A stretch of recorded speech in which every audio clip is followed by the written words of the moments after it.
Olá, eu sou a Débora Ellen, graduanda do curso de Direito da Universidade Federal do Ceará, e hoje eu vou falar um pouco sobre as unidades de conservação. O que são as unidades de conservação? Bom, de acordo com a Lei nº 9.985, em seu artigo 1º, inciso 2º, elas são espaços territoriais e seus recursos ambientais, incluindo as águas jurisdicionais com características naturais relevantes. São legalmente instituídas pelo poder público, que também define os limites e objetivos de conservação, ao qual se aplicam as garantias adequadas da lei. Tudo isso sob um regime especial de administração. Ou seja, elas são áreas naturais passíveis de proteção devido às suas características especiais relevantes. Como surgiram as unidades de conservação? Bom, elas surgiram através do SNUC, Sistema Nacional de Unidade de Conservação, e ele foi instituído através da Lei nº 9.985, em 18 de julho de 2000. O SNUC é constituído pelo conjunto de unidades de conservação, tanto elas federais, estaduais ou municipais. Qual a importância das unidades de conservação? Bom, como o próprio nome já diz, elas são unidades de conservação ambiental. E elas têm como principais objetivos a manutenção da diversidade biológica e dos recursos genéticos no território nacional e nas águas jurisdicionais. Proteger as espécies ameaçadas de extinção no âmbito regional e nacional. Preservação e a restauração da diversidade e dos ecossistemas naturais. Promover o desenvolvimento sustentável a partir dos recursos naturais. Promover a utilização dos princípios e práticas de conservação da natureza no processo de desenvolvimento. Proteger as paisagens naturais e pouco alteradas de notável beleza cênica. Proteger as características relevantes de natureza geológica, geomorfológica, arqueológica, entre outras. Proteger e recuperar recursos hídricos e edáficos.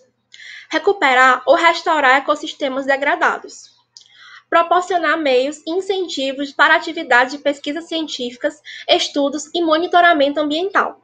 Valorizar econômica e socialmente a diversidade biológica. Favorecer condições e promover a educação, a interpretação ambiental, a recreação em contato com a natureza e o turismo ecológico. E proteger os recursos naturais necessários à subsistência de populações tradicionais, respeitando e valorizando, sobretudo, seu conhecimento e sua cultura, promovendo-as assim social e economicamente. E como ocorre a gestão das unidades de conservação? Bom, a gestão das unidades de conservação se dará em parceria de várias esferas e setores. Como órgão consultivo e deliberativo, nós temos o CONAMA, que ele tem as atribuições de acompanhar a implementação do SNUC. O órgão central é o Ministério do Meio Ambiente, e ele tem a finalidade de coordenar o sistema. Os órgãos executores são o Instituto Chico Mendes, de Biodiversidade, e o IBAMA, em caráter supletivo, os órgãos estaduais e municipais. E eles têm a função de implementar o SNUC, subsidiar as propostas de criação e administrar as suas respectivas unidades de conservação nas áreas municipais, estaduais e federais. Bom, as unidades de conservação contam com um plano de manejo. Ele é um item obrigatório, ou seja, ele estará presente em todas as unidades de conservação. E ele será o documento responsável por regular a maneira pela qual podem ser desenvolvidas as atividades no âmbito da área de preservação e nos seus arredores, ou seja, as zonas de amortecimento e os corredores ecológicos, bem como dizer o que pode ou não ser feito nessas áreas. Ele deve ser elaborado dentro de um prazo de 5 anos a partir da criação da unidade de conservação e deve contar com ampla participação popular, no caso das reservas extrativistas, nas reservas de desenvolvimento sustentável, nas áreas de proteção ambiental, nas florestas, sendo elas federais, municipais ou estaduais, e nas áreas de relevante interesse econômico. Ele deve ser submetido ao Instituto Chico Mendes de Biodiversidade para análise e aprovação. E esse mesmo instituto, ele vai analisar a ficha técnica da instituição, dessas unidades. Bom, ele é elaborado também sobre um enfoque multidisciplinar, ou seja, ele vai levar em consideração, na sua elaboração, as características e os objetivos específicos dessa unidade de conservação. Assim, para sua elaboração também, é necessário que você conheça os ecossistemas, os processos naturais, as interferências humanas e as influências que definem ou modificam essas áreas. E você tem que analisar os efeitos e as influências anteriores, as influências atuais, as influências futuras.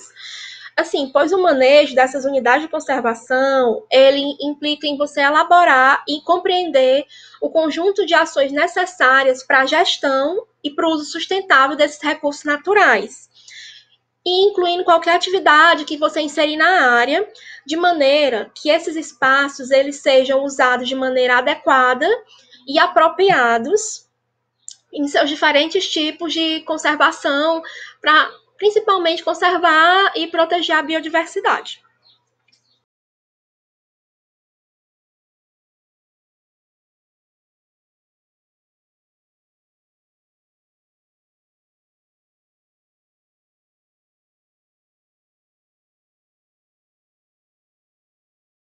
Vamos falar um pouco sobre o sistema de compensação ambiental. A compensação ambiental é uma das ferramentas mais importantes para a consolidação do SNUC, sendo que as unidades de conservação possuem certa autonomia financeira, sendo permitido o recebimento de doações de qualquer natureza, bem como a cobrança de taxas para visitação. É regulamentado também no SNC, artigo 36, a cobrança de indenizações financeiras aos responsáveis por empreendimentos licenciados e causadores de significativo impacto ambiental, sendo que esses recursos devem ser aplicados na implementação e gestão das próprias unidades de conservação. Ou seja, o sistema de compensação ambiental ele é um instrumento jurídico estabelecido pela própria lei do SNUC, a Lei nº 9.985. Há, na maioria dos casos, unidades de conservação que dependem quase que exclusivamente desses recursos de compensação para manter o seu funcionamento. Temos também que o decreto número 4.340 determina o modo como a aplicação desses recursos derivados das compensações será feita. Mas como cada unidade tem uma certa autonomia, elas podem decidir como será empregada a verba oriunda das compensações. E uma curiosidade, que apesar da relevância desse sistema para as unidades de conservação, o instrumento da compensação ambiental, ele ainda é cercado de muitas controvérsias. Por exemplo, o cálculo das indenizações ou compensações devidas pelos empreendedores ainda é alvo de discussão. Por exemplo, porque uma vez que as metodologias que é usado para fazer esse cálculo, elas contrariam decisões do STF, do Supremo Tribunal Federal. Bom, agora a gente vai falar um pouco sobre os tipos e características das unidades de conservação. Nós temos as unidades de proteção integral. As UPIs têm como principal objetivo preservar a natureza, sendo admitido apenas o uso indireto dos seus recursos naturais, ou seja, aqueles que não envolvem consumo, coleta ou danos aos recursos naturais, como, por exemplo, recreação em contato com a natureza, o turismo ecológico, a pesquisa científica, a educação e a interpretação ambiental. Elas são divididas em 5 categorias: as estações ecológicas, as reservas biológicas, os parques nacionais, os monumentos naturais e os refúgios de vida silvestre. E a seguir, nós vamos falar um pouco sobre cada um desses 5 tipos. As estações ecológicas, elas tiveram sua origem no SEMA em 1981.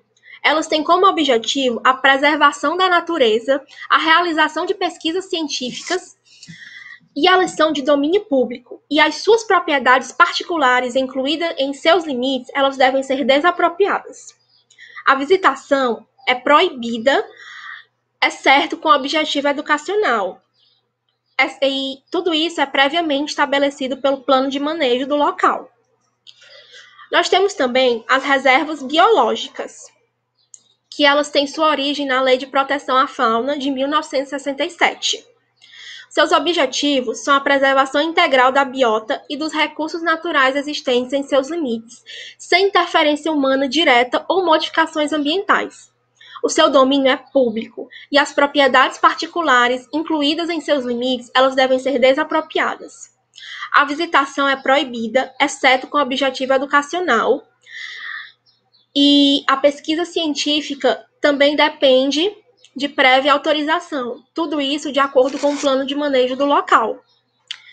Bom, a exceção são as medidas de recuperação de seus ecossistemas alterados e as ações de manejo necessárias para recuperar e preservar o equilíbrio natural e a diversidade biológica e os processos ecológicos naturais.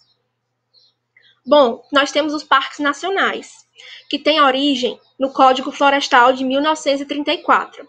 Seus objetivos incluem a preservação de ecossistemas naturais de grande relevância ecológica e beleza cênica, possibilitando a realização de pesquisas científicas e o desenvolvimento de atividades de educação e interpretação ambiental, de recreação e de turismo ecológico. O seu domínio é público e as propriedades particulares que estiverem em seus limites, elas devem ser desapropriadas. A visitação está sujeita às normas e às restrições estabelecidas pelo plano de manejo da unidade, e o mesmo vale para as pesquisas científicas. As unidades dessas categorias, que são os parques nacionais, quando elas forem criadas pelo governo do estado ou pelos governos municipais, elas vão ser denominadas parques estaduais, se forem criadas pelos governos estaduais, e parques naturais municipais, se forem criados pelos governos municipais. Bom, nós temos os monumentos naturais, que eles tiveram origem na própria SNUC de 2000. Seus objetivos incluem preservar sítios naturais raros, singulares ou de grande beleza cênica. O seu domínio pode ser público ou particular. A visitação está sujeita às normas e às restrições estabelecidas no plano de manejo da unidade, o mesmo valendo para as pesquisas científicas.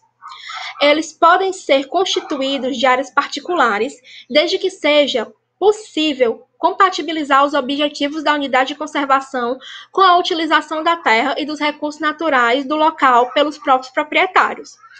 Caso isso não seja possível, as propriedades particulares serão desapropriadas e ele será unicamente de domínio público. Nós temos, por último, mas não menos importante, os refúgios de vida silvestre. Eles também foram instituídos pela SNUC de 2000. Seus objetivos são proteger ambientes naturais onde se asseguram condições para a existência ou reprodução de espécies ou comunidades de flora local e da fauna residente ou migratória. O seu domínio também pode ser público ou particular. A visitação está sujeita às normas e às restrições estabelecidas pelo plano de manejo da unidade, e o mesmo vai valer para as pesquisas científicas. O mesmo como a gente viu nos monumentos naturais, elas podem ser áreas particulares, desde que seja possível conciliar os interesses ambientais e os interesses particulares. Se isso não acontecer, essas áreas elas vão ser desapropriadas e vão ser entregues ao domínio público. Agora a gente vai falar um pouco sobre os outros tipos de unidade de conservação, que são as unidades de uso sustentável. As unidades de uso sustentável têm como objetivo compatibilizar a conservação da natureza com o uso sustentável de seus recursos, conciliando a presença humana nas áreas protegidas com os interesses ambientais. As atividades que envolvem coleta e uso dos recursos naturais são permitidas, desde que praticadas sobre uma forma de manter constantes os recursos ambientais renováveis e os processos ecológicos. Elas são divididas em 7 tipos: as áreas de proteção ambiental, áreas de relevante interesse ecológico, florestas nacionais, reservas extrativistas, reservas de fauna, reservas de desenvolvimento sustentável e reservas particulares de patrimônio natural. Bom, vamos começar pelas áreas de proteção ambiental. Elas tiveram sua origem no SEMA de 1981. Sua composição são áreas geralmente extensas, com um certo grau de ocupação humana, dotadas de atributos abióticos, bióticos, estéticos ou culturais, especialmente importantes para a qualidade de vida e o bem-estar das populações humanas que nela residem ou no seu entorno. O seu objetivo é proteger a diversidade biológica, disciplinar o processo de ocupação humana e assegurar a sustentabilidade do uso dos recursos naturais. Seu domínio pode ser público ou privado. E respeitando os limites constitucionais, podem ser estabelecidas normas de restrição para a utilização de uma propriedade privada localizada em uma área de proteção ambiental. A visitação depende do aval dos administradores das unidades, e o mesmo vale para as pesquisas científicas. As unidades de proteção ambiental contarão com um conselho presidido pelo órgão responsável pela sua administração, e ele será constituído por representantes de órgãos públicos, de organizações da sociedade civil e da população residente. As áreas de relevante interesse ecológico tiveram sua origem no SEMA de 1984, e elas são áreas geralmente de pequena extensão, com pouco ou nenhuma ocupação humana, com características naturais extraordinárias ou que abriga exemplares raros da biota regional. Seus objetivos são manter os ecossistemas naturais de importância regional ou local e regular o uso admissível dessas áreas. Seu domínio pode ser público ou privado, e o mesmo como aconteceu no que a gente estudou anteriormente, que respeitados os seus limites constitucionais, pode ser estabelecidas normas de restrição para a utilização de uma propriedade privada localizada em seu interior. A visitação depende do aval dos administradores das unidades, e o mesmo vale para as pesquisas científicas. As florestas nacionais tiveram sua origem no Código Florestal de 1934, e elas são áreas com cobertura florestal de espécies predominantemente nativas. Seus objetivos são o uso múltiplo sustentável dos recursos florestais e a pesquisa científica.